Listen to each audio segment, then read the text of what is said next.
Bienvenidos al podcast El Administrador Público.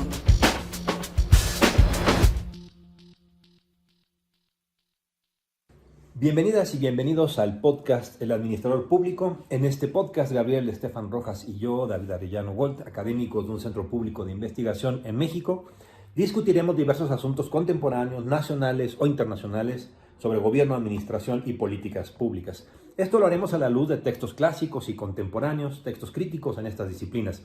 En otras palabras, cada emisión tendremos un problema público o una situación de gobierno que será visto de una manera simplificada, por supuesto, bajo la lupa de teorías, conceptos y herramientas de la disciplina de la administración, las políticas públicas y la teoría de la organización.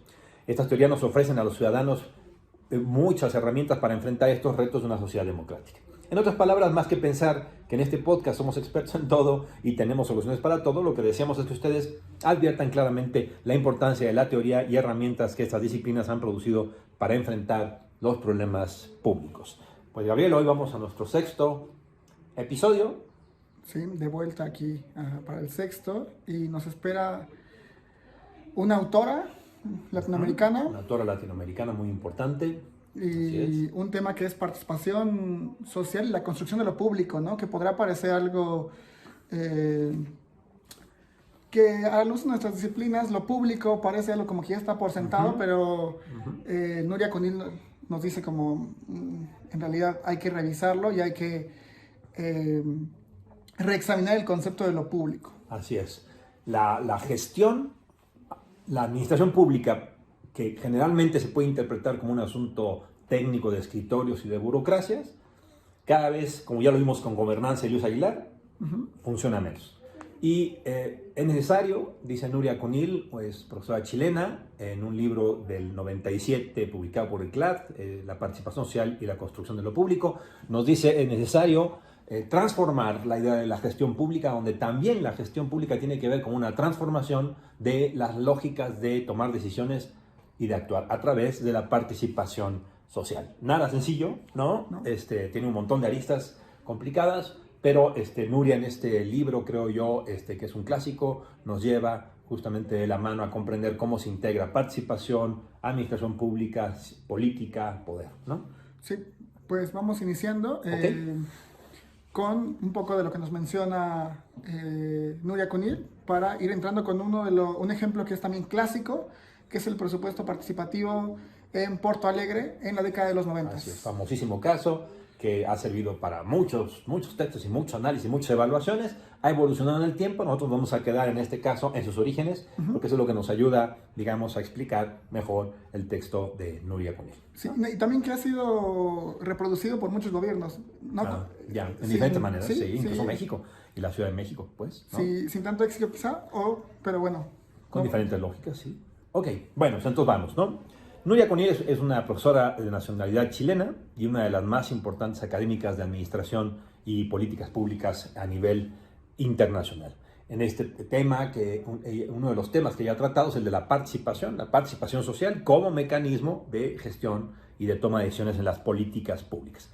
Es un tema muy interesante porque despierta, evidentemente, muchos sueños y muchas esperanzas, ¿no? La participación social, ¿no? La gente participando directamente en la solución de los problemas, etcétera, ¿no? A veces incluso con tanto ardor, que diría yo, con tanto cariño que se le ve a la participación, que no es extraño encontrar textos y discusiones que lo ven como una especie de panacea, una gran solución que puede utilizarse para todo tipo de problemas y circunstancias. Pero en realidad la participación social, debemos de comenzar diciendo, es una relación social, ¿no? Y cuando uno dice eso, lo que está significando es que es interacción entre personas, una interacción intersubjetiva de construcción de reciprocidades y por lo tanto de negociaciones, discusiones, debates, enfrentamientos y conflictos, ¿no? Una relación social aconflictiva en una sociedad plural es prácticamente imposible, y eso hace entonces a la participación como un asunto crítico, ¿no? Por ejemplo, una pregunta muy válida sería si la participación como relación social se puede dirigir, diseñar, controlar. Pues es difícil, y aquí me traen unas preguntas difíciles, regresamos. En tanto es una participación social donde hay diferentes actores, es difícil diseñarla porque tú no puedes anticipar cómo va a ser esa conversación, esas discusiones, Dirigirla me parece un poco más posible de pensar, porque tú puedes establecer ciertas dinámicas o instituciones. También menciona mucho Nuria Cunil la importancia de la institucionalidad. Puedes a través de esa institucionalidad dirigir estas discusiones sociales, pero me parece muy complicado y me parece incluso casi imposible, si no imposible, diseñar, ¿no? Justamente. Diseñar desde cero para que exactamente logre lo que tú quieres. Pues si es intersubjetiva y es una construcción de acuerdos y reciprocidades, eso es un poco difícil pensarlo, porque en realidad, de alguna manera, la participación es una relación social cuya riqueza en parte, paradójicamente, está en la espontaneidad, en las personas de carne y hueso en circunstancias concretas que están interrelacionándose. Y entonces cuando tú dices la participación ya está estructurada, es como una especie de contradicción, porque entonces esa espontaneidad ya se perdió y la intersubjetividad ya se acotó a ciertos espacios, por lo cual uno ya no le queda claro que esté hablando en realidad de una participación abierta, una participación espontánea, una intersubjetividad que se va construyendo. Es el clásico tipo de contradicciones que la literatura enfrenta y que Nuria yo creo que hace una cuestión muy inteligente para enfrentarlo, ¿no? Lo que ella dice es, sí, el asunto es, no estamos hablando de participación en abstracto ni en general, estamos hablando de la participación en la lógica gubernamental, en las políticas, y eso implica una cuestión, vamos a decirlo así, que no solamente es la instrumentalidad del asunto. Claro, a veces hay que instrumentalizar la participación para ordenarla y organizarla, eso lo vamos a discutir adelante, pero lo que Nuria dice es, lo más importante es que la participación permite construir una nueva lógica del espacio público en una sociedad democrática. Y entonces eso cambia radicalmente, porque el instrumento o la sobreinstrumentalización de la participación queda en realidad reducida a una menor importancia, a la luz de que lo más importante es la participación como mecanismo de construcción de un nuevo espacio público. Que aquí lo público, yo cuando empecé a leerlo me pareció algo muy peculiar porque, y justamente ya lo menciona, ¿no? Como pensamos ya a priori que lo público es gubernamental, ¿no? Es el Estado. Pero hay más allá, ¿no? Lo público en realidad es la sociedad. Y hay que volver a esa parte pública societal. Así es. Dice Nuria, ¿no? Por décadas, lo público fue absorbido en muchas sociedades por los gobiernos, como si el gobierno y lo público fueran sinónimos. Sin embargo, en realidad, lo público es siempre mucho más que lo gubernamental. Como nos recuerda Nuria desde aquellas viejas discusiones con Hegel, el espacio de la sociedad es el espacio de lo público por autonomacia, curiosamente, el espacio de las personas privadas, de las organizaciones no gubernamentales, de los espacios privados y públicos dentro de lo privado para la actividad es el espacio público. Lo gubernamental es un pedazo pequeño, importante, muy importante de lo público. Que justamente esto que lo vas a comentar más adelante, pero cuando ella habla del espacio público, ella menciona que requiere existir en resistencia, ¿no? En heterogeneidad, en un constante equilibrio entre el poder y el orden, ¿no? La libertad y la opción abierta, siempre discutir. Entonces, es una forma muy distinta de cómo entendemos quizá lo público a veces desde la administración pública, ¿no? Porque partimos de que lo público es justamente esta parte gubernamental, burocrática, donde en la burocracia se exige más que heterogeneidad, se requiere homogeneidad, se requiere más que resistencia, se requiere o no se requiere poder ni discusión, ¿no? Y Nuria nos menciona como en realidad eso es fundamental para que exista lo público. Nuria Cunil hace un análisis bien interesante en este libro, porque lo que ella nos recuerda es una especie de fuerzas contradictorias, digamos. Las sociedades modernas construyeron grandes gobiernos fuertes, grandes, poderosos, potentes. Y era necesario que esos gobiernos fueran así porque los problemas que se estaban enfrentando eran mucho más grandes. Las sociedades industriales y la explosión de las sociedades industriales sin gobiernos poderosos y fuertes hubiera sido un poco difícil de plantearlo. Y entonces los gobiernos sobreorganizan, sobreestructuran, es que requieren de ello, porque si no organizan y no estructuran, es un poco difícil tomar decisiones, es un poco difícil llevar e implementar las cosas, es un poco difícil que las políticas puedan tener efectos. Al estructurar las cosas, al ordenar y organizar las cosas, la parte espontánea, participativa de interacción e intersubjetividad se diluye necesariamente.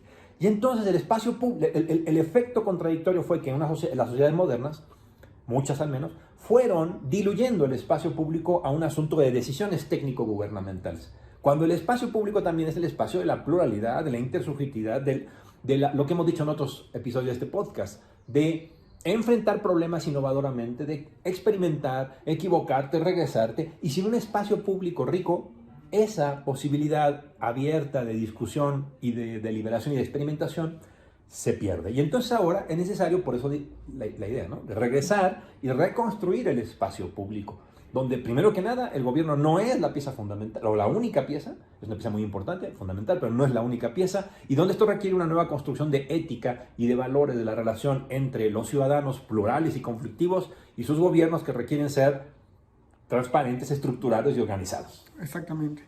Y eso genera como grandes, ya lo mencionaste, contradicciones y también grandes retos, ¿no? A la hora de... Gigantescos, claro. Buscar regresar a eso público, ¿no? Porque digamos, a ver, si regresamos ¿no?, los problemas eran muy grandes, necesitamos un gobierno grande y potente, ¿no?, y una administración pública fuerte y potente. Pero el efecto, o sea, tuvo un efecto positivo. En efecto, los gobiernos pudieron construir grandes agendas, grandes soluciones, el estado de bienestar, ¿no? En fin, o sea, toda la idea de que los gobiernos podían resolver un montón de problemas. Pero, paradójicamente, los problemas a mayor complejidad también requieren de mayor integración de los actores que los pueden resolver, como lo platicamos en Gobernanza, en el episodio de Gobernanza, como lo platicamos en el episodio primero de Hablando con la Verdad al Poder. Sin los grupos de interés, sin las diversas personas que forman parte de la problemática, difícilmente se pueden resolver los problemas. Entonces ahora viene el otro lado, ¿no? Ya estructuraste, ya organizaste, pero ahora necesitas que los grupos y los actores te informen, te digan qué valores quieren, cómo los pueden resolver y que participen de esa solución. Y eso es lo que se requiere, reconstruir ese espacio público. Me parece muy, muy interesante la manera en que Nuria lo resuelve, ¿no? Pues sí, y en esta cosa de que se requiere que los actores participen, creo que es muy importante el ejemplo que tenemos para este episodio, porque es uno de los ejemplos más claros de esa participación muy tangible. Y solo para empezar, porque vamos a ir hablando de esto conforme avance el episodio, vamos a ver un poco de la historia de nuestro ejemplo, que es situarnos en 1989 en Porto Alegre, una ciudad enorme con una cantidad de personas que vivían en pobreza y otra parte viviendo en una situación bastante más favorable. Hay una gran desigualdad entre las zonas de la ciudad.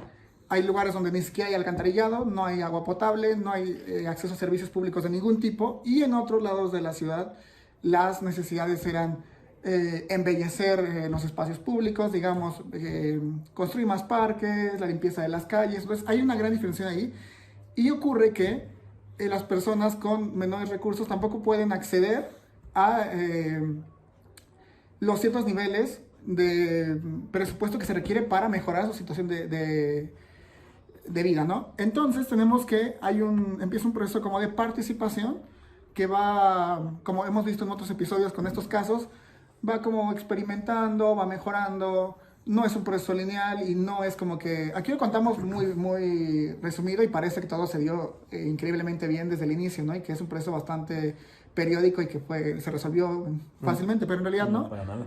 Entonces, por ejemplo, en el 89 se empieza a promover la participación de las personas, pero hay una participación muy modesta. Esto luego lo vamos a ver porque hay también una dinámica atrás política, ¿no? Donde los gobiernos municipales tenían relaciones muy fuertes con ciertos grupos, ¿no? Que eran como dádivas, ahí había una cuestión ahí de élites Pues sí, políticas, económicas. los Entonces, grupos de interés que tienen más recursos, pues ganan la agenda de los presupuestos y las prioridades de los presupuestos, ¿no? entonces luego vamos a los 90, empieza el año 90 y hay todavía una participación muy restringida porque el ayuntamiento de Porto Alegre tiene una dificultad para el financiamiento, ¿no? Entonces ahí vemos que todavía hay problemas, pero a partir del 91 la ciudad recupera su capacidad de inversión y hace una reforma fiscal, ¿no? Que ahí otra vez se rompe un poco o al menos estos grupos de interés que tienen cierto poder y recursos. Con esta reforma fiscal, pues ahí se reestructura o se rebalancea un poco este equilibrio de poder. Y bueno, el presupuesto participativo recibe un fuerte impulso en este momento. El gobierno empieza a tener fondos y lo que se empieza a hacer es generar un proyecto de presupuesto participativo, que es un proceso que se hace de manera masiva y que empieza a movilizar a las comunidades que viven dentro de Porto Alegre.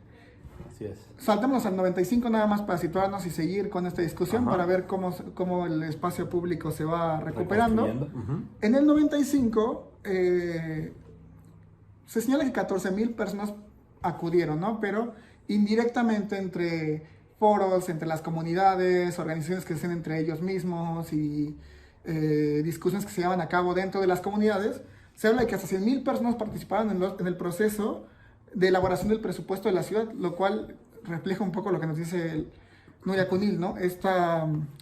Ir a los actores y que los actores participen, ¿no? Traigan sus inquietudes, sus necesidades, sus valores e insertarlas en el presupuesto, ¿no? Es democratizar la burocracia en cierta forma. Así es. Porque, digamos, entonces aquí decíamos, la contradicción sería, el gobierno se ha estructurado y requiere estructuración y organización. Pero la estructuración y la organización son rígidas, requieren serlo, establecen criterios, en fin, ordenan las cosas. La participación y la construcción del espacio público implica un poco más de desorden, un poco más de espontaneidad, la construcción de relaciones sociales nuevas. Y lo que dice Nuria es, entonces, digamos, podemos pensar, el punto general, el primer punto que tenemos que tratar cuando hablamos de participación no es su instrumentalidad, sino es en realidad el proceso político que genera. Ella le llama la publificación del Estado, la publificación del aparato gubernamental. En otras palabras, que el gobierno acepte que no es el único actor ni el más importante, que acepte que no necesariamente tiene que dirigir siempre y ni ser el que tiene los instrumentos infalibles, que las soluciones que le vienen del otro lado pueden ser técnicamente menos estables o establecidas o precisas, pero eso no importa porque el proceso sobre el cual se generó le da una gran legitimidad. En otras palabras, romper el monopolio del Estado sobre la decisión, romper el monopolio de la administración pública sobre la construcción. Esto puede ser, para muchos de nuestros que están escuchando puede sonar a utopía. Es difícil pensar, ¿no? En realidad un gobierno que pueda actuar y resolver ningún problema público sin tomar en consideración la compleja trama de intereses. Ese es un poco el punto, ¿no? O sea, nuevamente, aquí el equilibrio está en no sobreinstrumentalicemos a la participación si queremos no caer en la trampa de que es una panacea. O sea, usted, presidente municipal, haga participación, instrumentalice y se le van a resolver los problemas. No. Se le van a crear nuevos.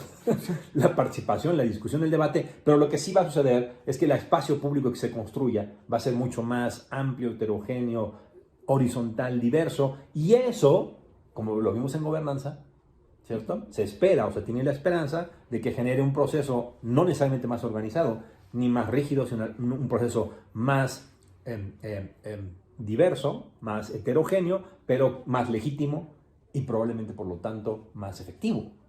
Esa es la apuesta, ese es el giro y Nuria Cunil lo explica, digamos, de esta manera, ¿no? La publificación del Estado donde se rompe ese monopolio. Que es curioso porque hay una contradicción aquí, ¿no? Porque es a través de la complejización de este proceso que es incluir a más actores, también, a pesar de esa complejización, se espera que sea más efectivo y más legítimo, ¿no? Que ahí parece como, porque en las burocracias y en la administración federal o pública, se espera como a menor complejidad va a ser mucho más efectiva, ¿no? Hay como un rompimiento.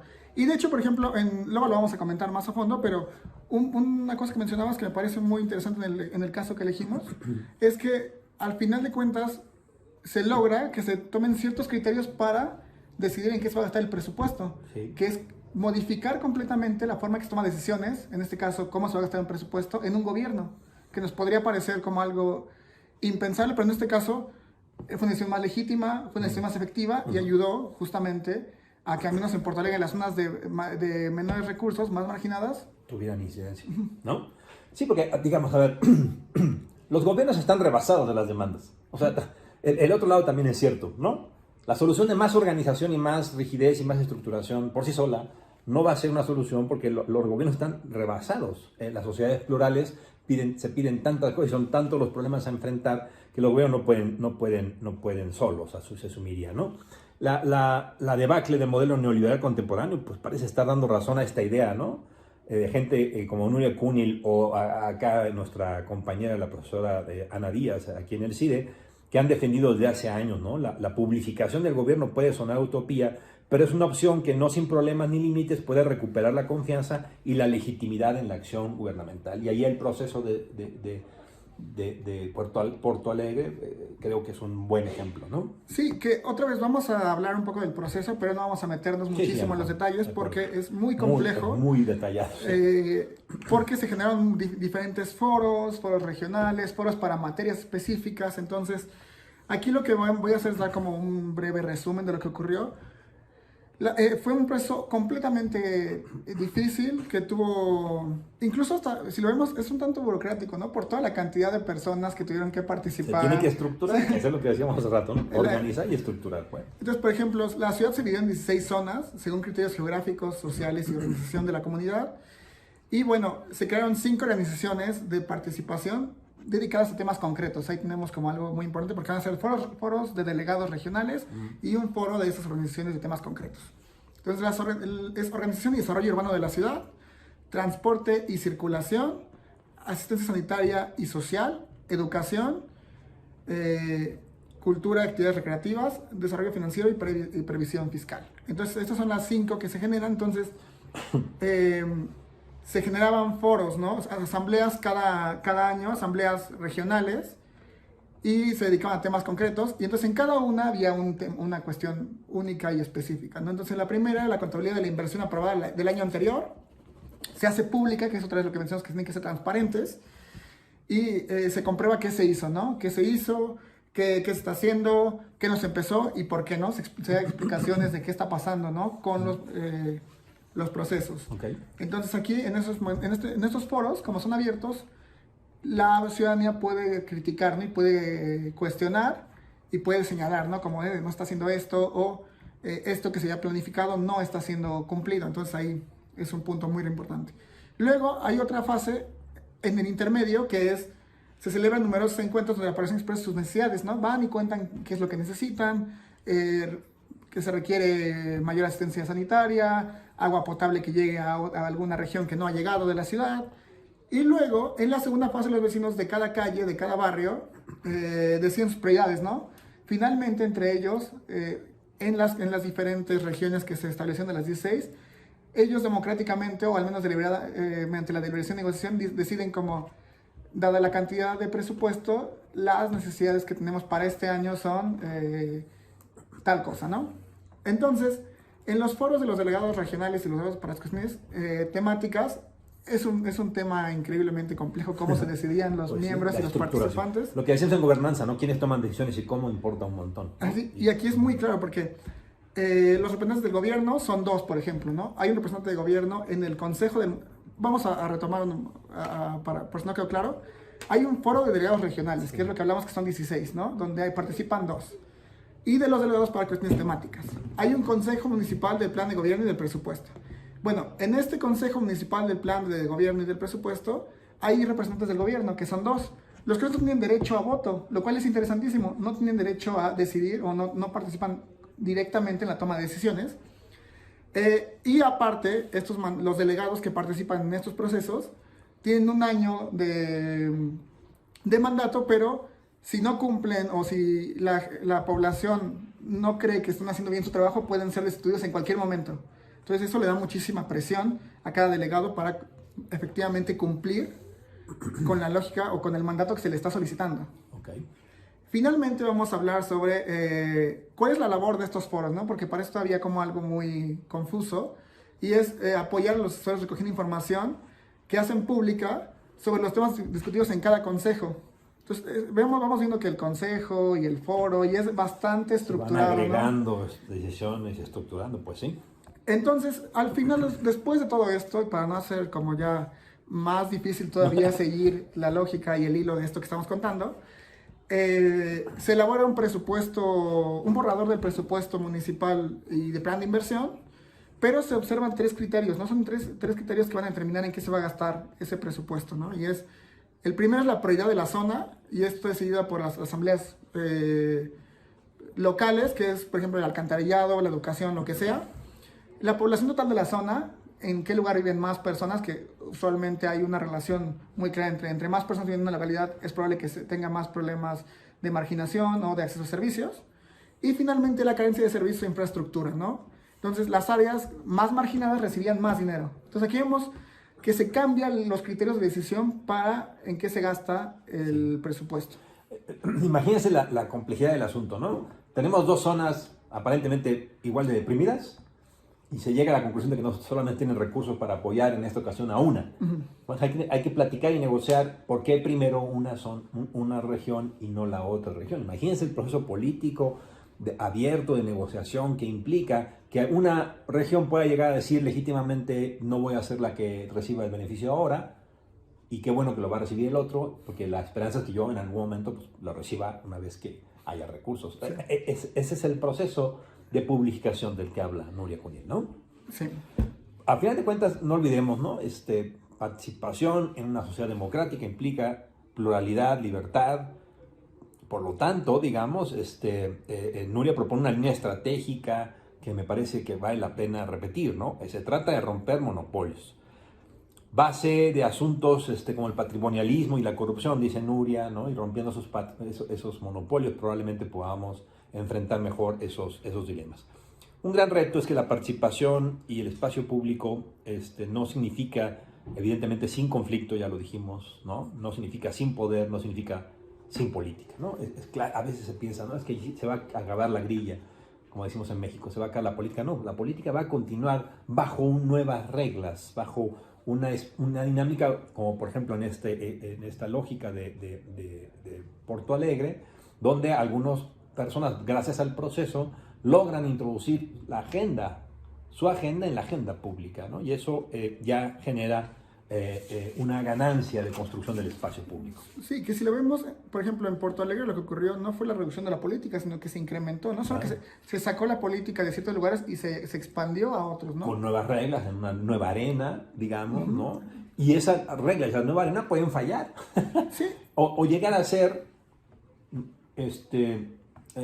llegar a requerir de cambios, dado que funcionaron bien al principio, y luego tuvo que modificarse porque más gente participó o más grupos se organizaron, como en el caso de Porto Alegre en efectivo también pasó, ¿no? Pero también tiene como dice Nuria Cunill, tiene también sus partes muy positivas, que es romper esos monopolios, porque regresando al caso, y es como vamos a volver al inicio de todas las cosas, toda esta apertura de diferentes grupos y zonas que pudieron participar en qué se iba a gastar el presupuesto, rompió con uno de los problemas que también ocurría en Porto Alegre, que era una relación política entre poderes públicos y los ciudadanos con más recursos, ¿no? Entonces, esto lo viste con un intercambio de favores, ¿no?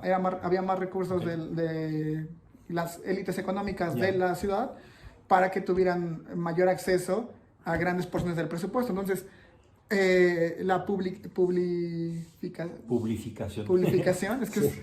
La publificación al final lo que vemos que también es muy compleja, pero también ayuda a romper estos espacios de poder, ¿no? Que ocurren.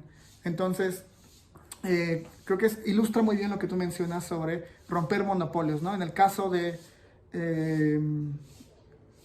Porto Alegre vemos que se rompe un monopolio y genera que más personas puedan tener acceso a la discusión política con todo lo que esto conlleva. Claro. Para ir terminando, habrá que decir probablemente que, decíamos al principio, participación social generalmente levanta muchas expectativas y muchos sueños. Y hay teóricos y analistas de la participación que incluso han llegado a decir el futuro de todo este proceso, a final de cuentas, el objetivo, el fin, tiene que ser el autogobierno y la autoorganización. En la chapa. Sí, ¿no? Suena fácil, pero ¿qué significa autogobierno? ¿Cómo se construye?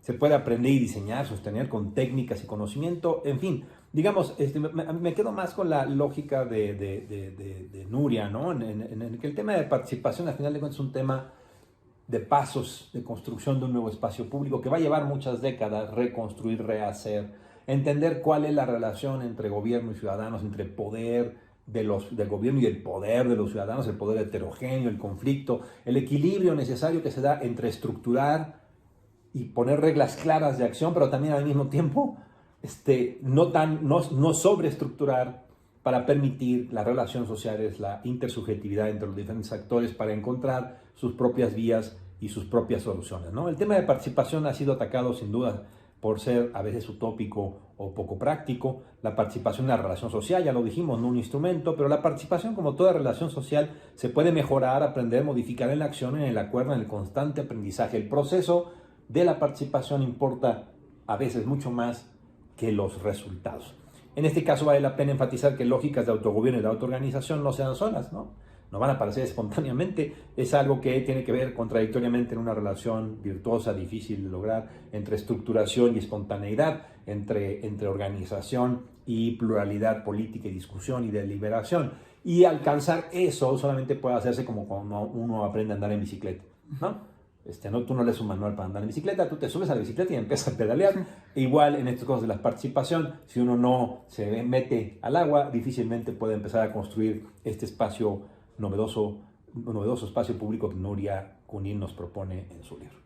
Pues solamente como una última reflexión, creo que en este podcast hemos regresado constantemente a que el proceso es muy importante, a veces mucho más que el resultado, que es un proceso que no es fácil, que tiene constantemente problemas,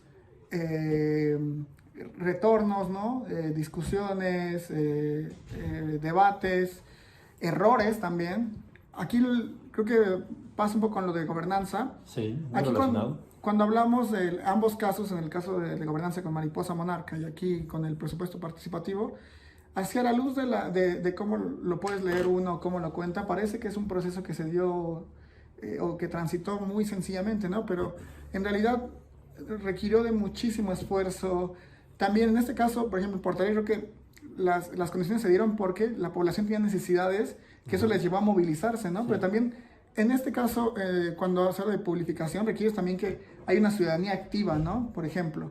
Entonces ahí ya requieres de un actor que esté en ciertas condiciones, Para que puedan generarse estas situaciones. Y es un círculo virtuoso, es un círculo.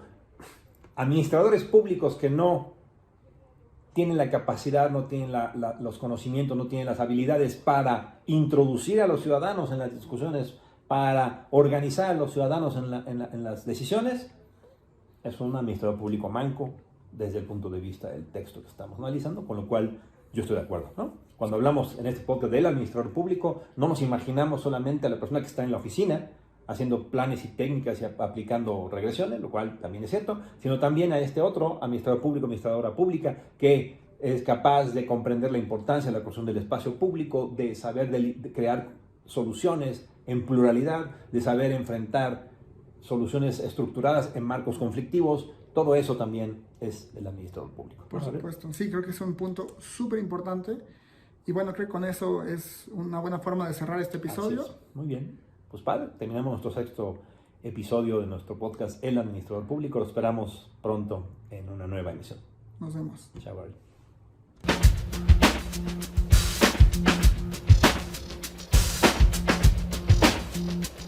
Esto fue El Administrador Público.